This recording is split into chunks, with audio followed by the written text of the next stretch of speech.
This is Wilson Morales from Black Women TV talking to the Emmy-nominated Dominique Dawson for her work on episode 2 of Swarm, which stars uh, uh, Dominique Fishback. How are you? I'm great. So, Yeah.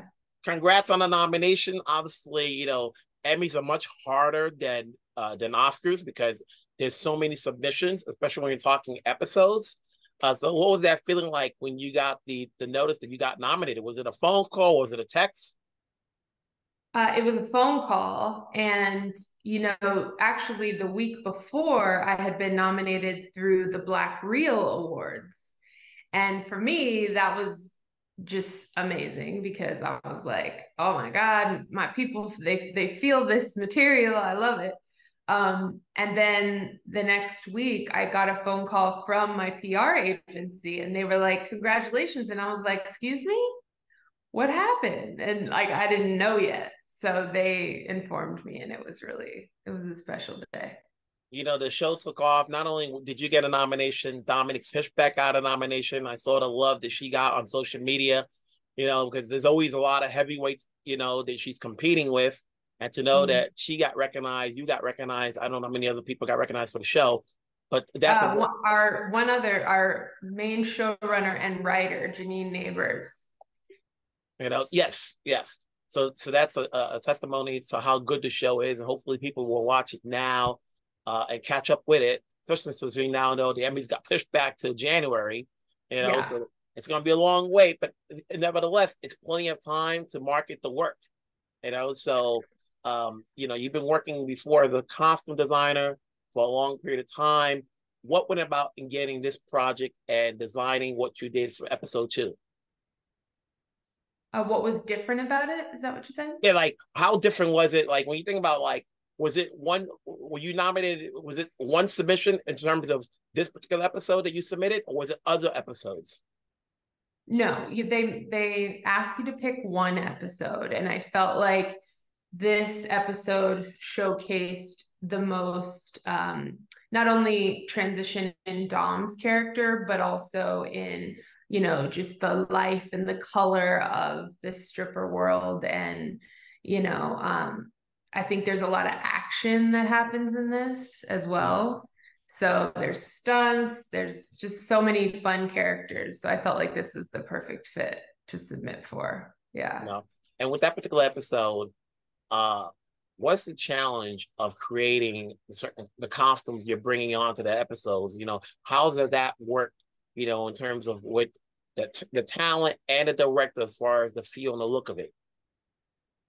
Well, we had gone in with a huge Bible just of mood boards, reference images, to really hone in on a specific tone. We wanted to emphasize the fact that in the beginning she came from, a small means like background. She didn't have much, and as her character kind of starts to gain more confidence through these crimes, she now has access to everything and she can steal whatever clothes she wants. She can express herself in ways, through, the gear and whatnot, like that she wasn't able to before. And she can explore different identities. That was the key. So I really wanted to be bold in my choices of like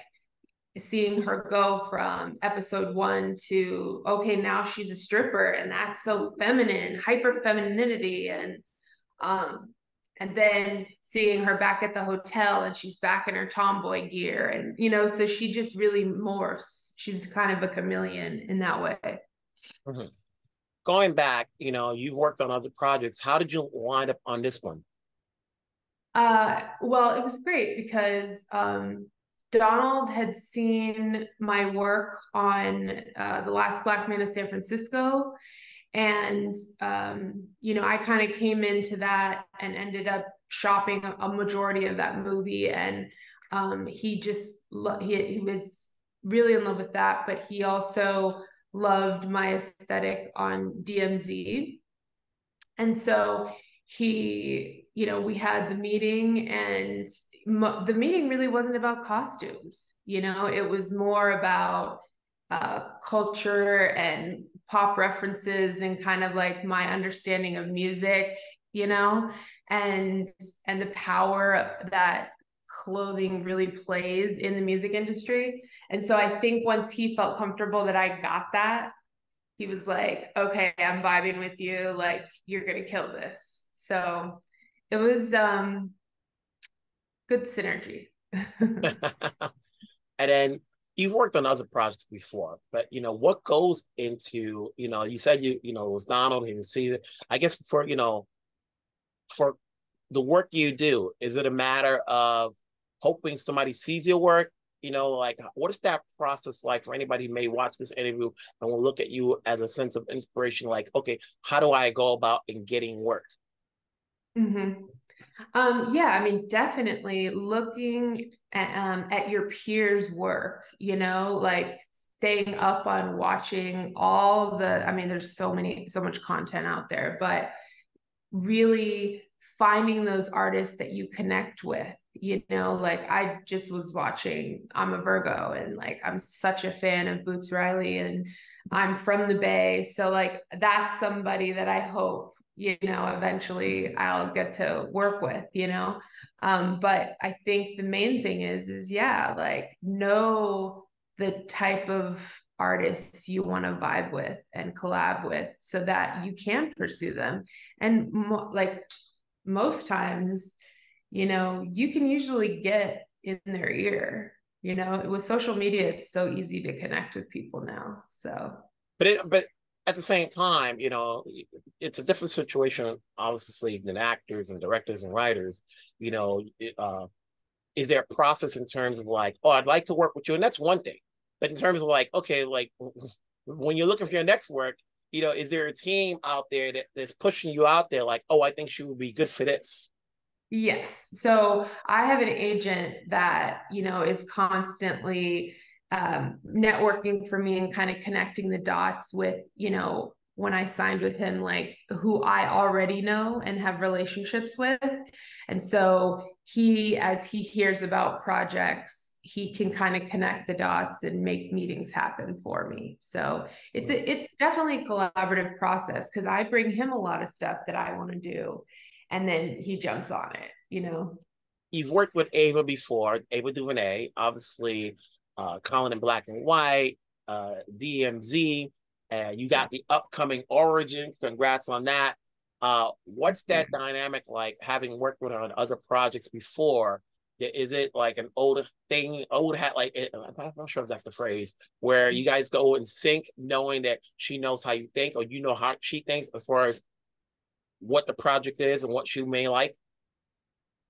Yes, I think what we have been able to get in lockstep with is just work ethic, right? So she is so incredibly disciplined, and I just admire her just discipline. So I do my best to have that strong work ethic and match her, because I love getting text messages from her late at night, saying, hey, let's adjust this, or, what do you think about this?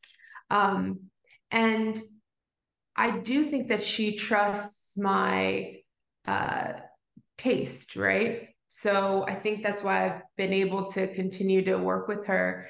And on this next one, it's a pretty special period piece because it travels to so many different eras. So we really had a lot of range to explore. Are you going to go to Venice? I would love to. I'm trying to work on it right now. Yeah, Venice is not looking like at somewhere flights. stateside. I know. I'm like, it's not every day that you'll get to experience a film festival like that. So, Hey, sometimes you just gotta make it do, make it happen, make do. And just down the road, obviously, I've known Ruthie Carter for a period of time, and I've met other costume designers. So it's always good when you see more out there and they're being recognized. And you hate that it takes a nomination for people to recognize them. But if so be it, yeah, let it time when everybody's gonna show the love, show it now, especially now. And, when you don't have a lot of people talking because they can't talk because of the strike. So, people are looking, this is the time when the people behind the scenes can get more recognized because, space wise, there's never enough time or not enough space to talk about everybody behind the scene of a project. Either the director's too big, the writer's too big, you got enough talent in front of the screen. They're like, oh, we can't do the composer, we can't do costume design, we can't do the editors or the production designers, but we can get recognized with an Emmy nomination. We can do that. We can find a time to let people know, like, hey, win or lose, you're already a winner. You got upcoming projects. So congratulations again. And then after Origins, is there anything else you're working on? Right now I'm like looking at a movie. I'm in talks about a movie, but I don't want to talk about it yet. Yeah, but can't say, let's but it's another period film, so that's pretty cool. But one at a time. Let's see what happens with the Emmys. Obviously, let's hopefully we can go to Venice and it gets the applause. And eventually with Netflix, you never know when these things are going to be released. Hopefully we can see it this year or so. But I'm sure the fact that it's going to go to Venice, at least one day will be shown within the year. That's true. Within the year. They're not going to hold out that long. So congrats, wherever you're at. Take care, stay safe, stay hydrated, and we'll talk later. Cheers.